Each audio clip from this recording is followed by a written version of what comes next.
dit souvent que les voitures de NASCAR n'ont pas de frein. Mais là, le mur de béton, je pense que tu vas trouver qu'il y en a. On a fait les tests, là, mais il y avait à peu près 1,5 pied d'épais. Il n'a pas craqué du tout. Sauf que c'est l'auto qui a vraiment tout pris l'impact.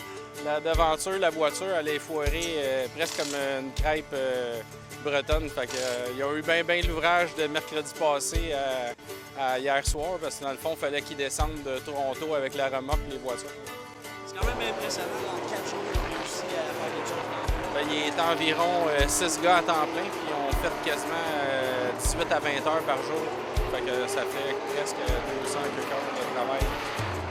Mais c'est des gens d'expérience en plus. Fait que si ça aurait été avec l'équipe de l'année passée, mes gars n'avaient pas autant d'expérience que l'équipe de Dave Jacob. Puis c'est ça. Fait que sans ça, je serais pas ici, c'est sûr, certain. Là, la voiture, c'est nouvelle Ben là, c'est ça. On a un nouveau devant. Il a fallu qu'ils coupent l'auto pratiquement dans le centre du frame. Fait qu'ils ont changé le frame central de la voiture. Puis ils ont changé le clip au complet en avant de l'auto. C'est vraiment un devant tout à fait neuf. Fait que c'est un setup à rebâtir et à retravailler. Là, on a roulé 18 heures. Fait qu'on va essayer de s'améliorer. Là, ils sont en train de mettre plus de pression en arrière pour que j'ai plus de grip en avant. Fait qu'après ça, je vais pouvoir ouvrir encore plus. Ben, c'est faisable, là. On regardait le display, on arrête de taper Riley Siebert, la recrue, là, qui roule quand même normalement assez vite. Puis là, Ben ouais. Là, il y avait de la misère à venir te chercher. C'est ça, ben, je poussais au maximum. Ben, c'est lui qui m'a farmé, fait que j'aime mieux pas l'avoir en entour de moi. J'aime pas voir des autos jaunes dans l'entour de ma voiture.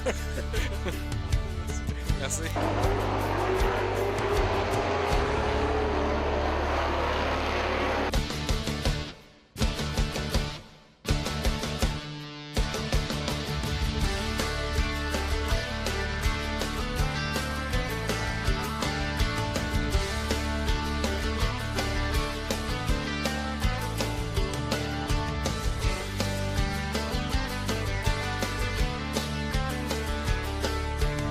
Tu viens de sortir de la qualification, puis déjà, t'es rentré dans les Red Stars, puis Exactement.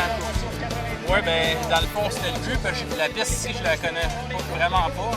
Je suis venu souvent quand j'étais jeune avec mon père, tout ça, mais j'ai couru peut-être 3-4 fois ici avec différents types de voitures. Fait que je voulais me remettre le circuit en mémoire dans mon cerveau, puis avoir un bon feeling quand j'embarquais en course. Puis vu qu'on fait 250 tours, ben, c'est bon de connaître bien la piste pour sauver la voiture, pas trop la faire forcer au départ, pour avoir des pneus à la fin, l'essence, pour pas trop abîmer la voiture non plus. comment t'as trouvé que la qualification s'est déroulée?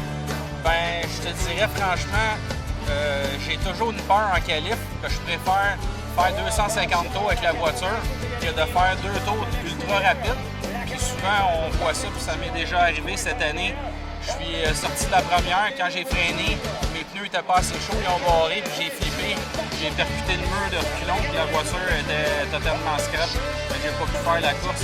Fait que ces états d'action-là, dans le fond, ce que ça fait, c'est que ça me donne une crainte de briser la voiture pour pas participer à la course. Fait que je suis toujours genre safe quand je fais les qualifs, je fais tout le temps attention. Fait que je me qualifie jamais bien. T'as pas une petite crainte là, que t'as frappé le mur, là, ça fait une semaine là, que tu l'as frappé de plein Je fouet. te dirais que non, parce que si tu parles, mettons, de la mort, dans le fond, hein, ben, on est dû à un moment donné. Fait que je peux me faire frapper en traversant là, aller me chercher une bouteille d'eau pour boire. Fait que je me dis que si je suis dû, ça va être soit dans la voiture ou en train de prendre une marche. Là, fait qu'on pense pas à ça quand on embarque dans notre voiture. On met notre casque puis on se sent comme invincible. Merci beaucoup. Merci.